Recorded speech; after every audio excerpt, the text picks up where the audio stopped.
स्वस्थ चर्चा हो, ज्यादा से ज्यादा लोग चर्चा में अपना योगदान दें। दुर्भाग्य से कुछ लोगों ने अपने राजनीतिक स्वार्थ के लिए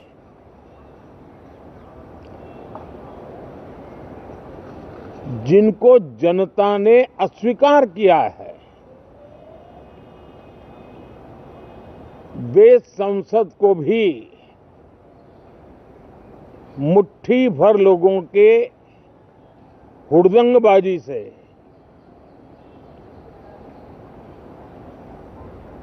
कंट्रोल करने का लगातार प्रयास कर रहे हैं।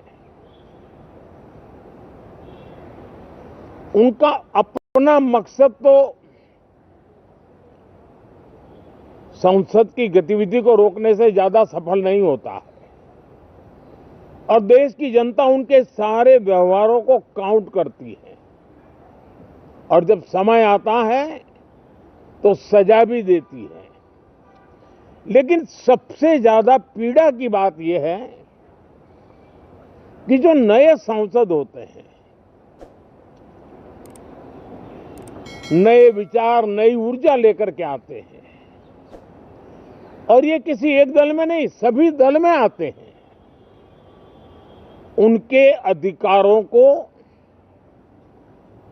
कुछ लोग दबोच देते हैं। सदन में बोलने का उनको अवसर तक नहीं मिलता है। लोकतांत्रिक परंपरा में हर पीढ़ी का काम है आने वाली पीढ़ियों को तैयार करे, लेकिन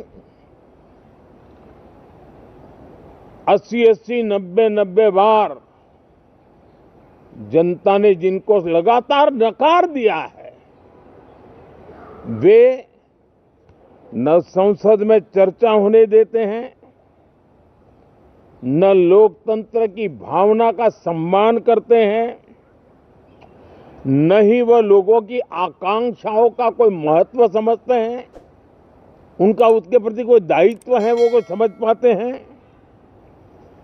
और उसका परिणाम है वो जनता की उम्मीदों पर कभी भी खरे नहीं उतरते हैं और परिणाम स्वरूप जनता को बार बार उनको रिजेक्ट करना पड़ रहा है।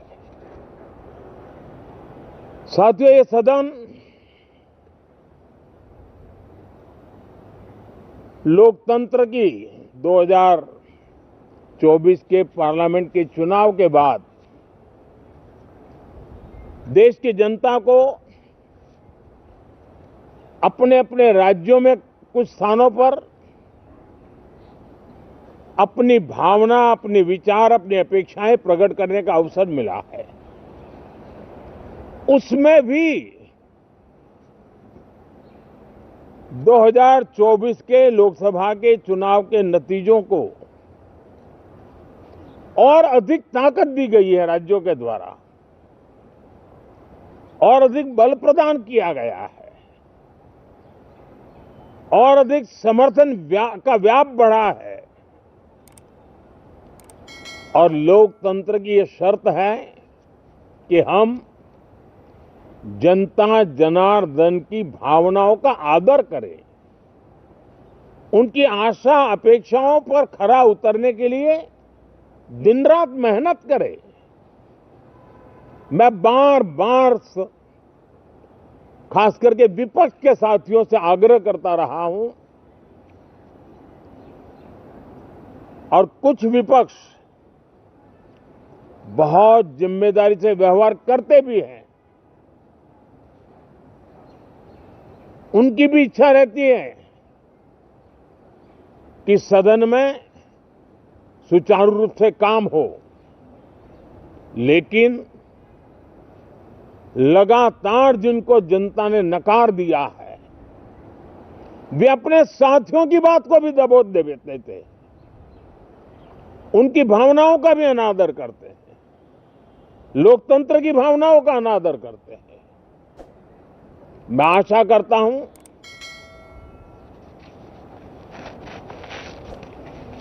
कि हमारे नए साथियों को अवसर मिले। सभी दल में नए साथी हैं, उनके पास नए विचार है, भारत को आगे ले जाने के लिए नई नई कल्पनाएं हैं। और आज विश्व भारत की तरफ बहुत आशा भरी नजर से देख रहा है। तब हम संसद का समय का उपयोग वैश्विक स्तर पर भी भारत के आज जो सम्मान बढ़ा है, भारत का प्रति जो आकर्षण बढ़ा है, उसको बल प्रदान करने वाला हमारा व्यवहार रहना चाहिए। विश्व के अंदर भारत को ऐसे अवसर बहुत कम मिलते हैं जो आज मिला है। और भारत की संसद से वो संदेश भी जाना चाहिए कि भारत के मतदाता उनका लोकतंत्र के प्रति समर्पण, उनका संविधान के प्रति समर्पण, उनका संसदीय कार्य पद्धति पर विश्वास, संसद में बैठे हुए हम सबको जनता जनार्दन की इन भावनाओं पर खरा उतरना ही पड़ेगा। और समय की मांग है,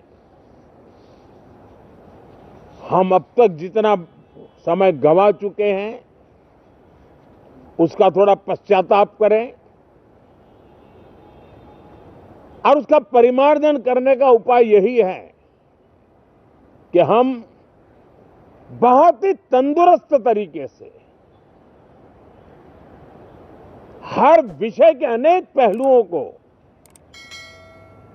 संसद भवन में हम उजागर करें।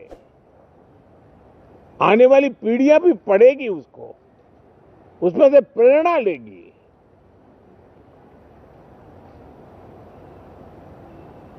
मैं आशा करता हूं कि ये सत्र बहुत ही परिणामकारी हो, संविधान के 75वें वर्ष की शान को बढ़ाने वाला हो, भारत की वैश्विक गरिमा को बल देने वाला हो, नए सांसदों को अवसर देने वाला हो, नए विचारों का स्वागत करने वाला हो। इसी भावना के साथ मैं फिर एक बार सभी माननीय सांसदों को उमंग और उत्साह के साथ इस सत्र को आगे बढ़ाने के लिए निमंत्रित करता हूं।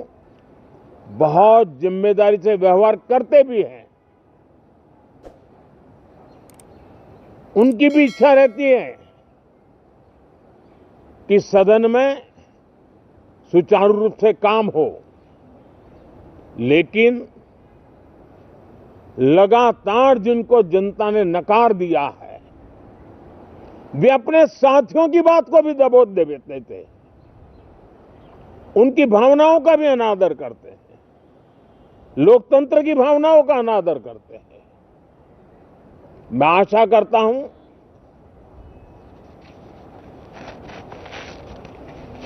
कि हमारे नए साथियों को अवसर मिले।